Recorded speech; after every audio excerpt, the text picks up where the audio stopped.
How are we doing? Right, I'm gonna do a review video of the weekend. We're gonna do some eye catchers. We're gonna have a P&L update, and we'll just have a quick update on my anti-post selections, how they're doing price wise. It was a disappointing weekend in the end, but I think we were unlucky because two of the horses I backed are going into the eye catcher list that I have for you here. So we're not going to beat ourselves up too much.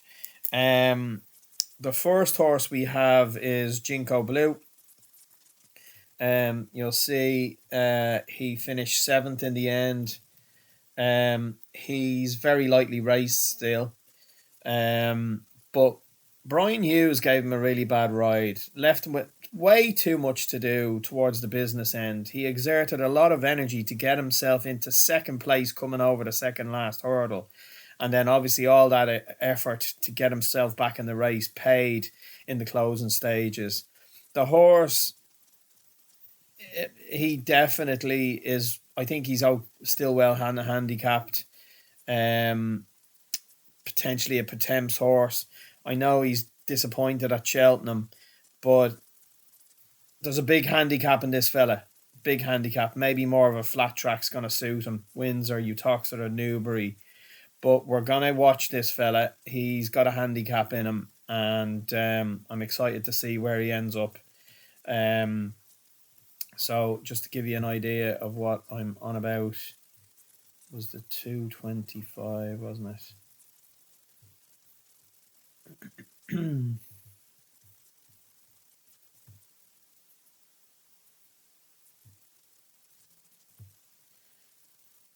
Sorry now.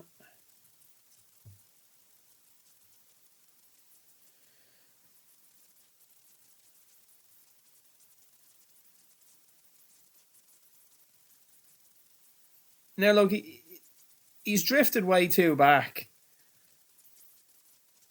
but does get himself back into. Let me see. See him here. He's way too far back.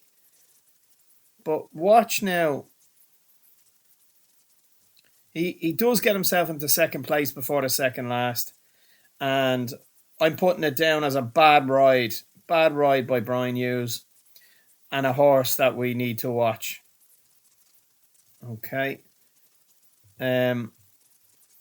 So that's Jinko Blue. The next one was Mr. Hope Street in the 150.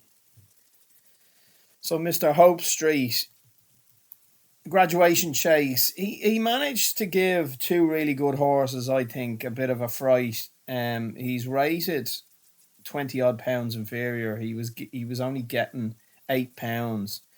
But what I liked about Skelton's horse was he travelled really well, jumped really well, and he was so comfortable all the way and stayed on very, very well as well. So I think there's a big handicap chase in this fella over 3 miles. It'll have to be a flat track, because if you look at his breeding, there's Scorpion there in the breeding. Just for you really need to avoid Scorpion at Cheltenham. They don't like the hill. There's a huge stat against Scorpions and the hill, and I think Nicky Henderson's horse, Might Bite, was the only one that broke that stat, but he nearly did end up in the Guinness Village that day when he won the RSA. So avoid Scorpions at Cheltenham, but on a flat track over 3 miles, I think this fella is very well handicapped, and I think he's going to win a big race at some point, maybe after Christmas. Just give you an idea there. Just have a quick look.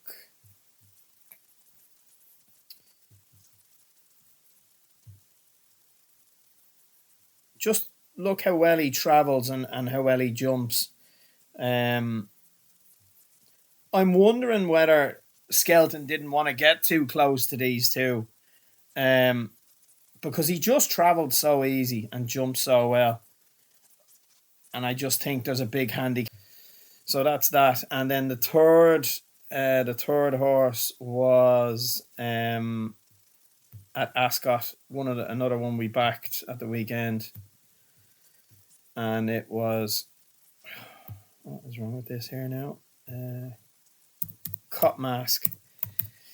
Cop Mask is, I can't believe he finished where he finished, considering the way he jumped. He jumped deplorably all the way around. Apart from the first two, he jumped really poor, but yet was only beaten 5 lengths. And if you watch coming to the second last, he even makes a Horlicks at the second last.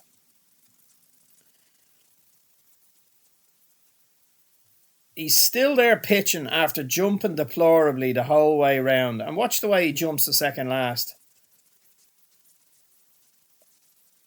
Jumps that really bad as well and loses a load of ground again.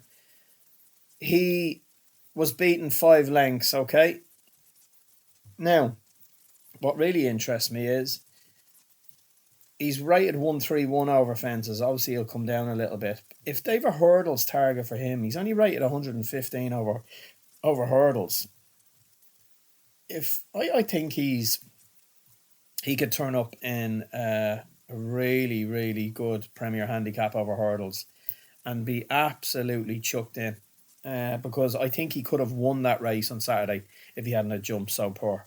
So they are the 3 eye catchers. Mr. Hope Street, 3 miles flat track Premier handicap. Cop Mask, 2.5, 2 to 2.5 over hurdles.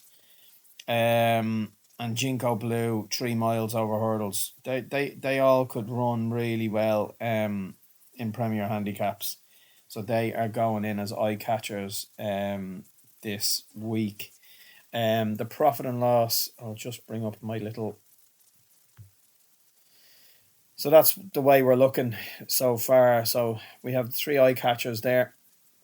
The profit and loss for since the 7th of November is minus 33.75. Like I said, it's a fictional tenner per race, either a 5 each way or a tenner win.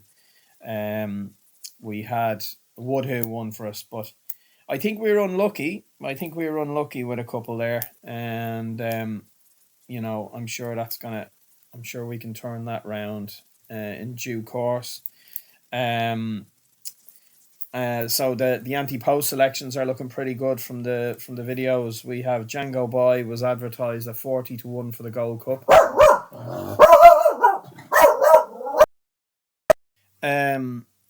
So yeah, Django Boy advised at 40 to 1 for the Gold Cup is now a general 20s after his impressive performance at the weekend.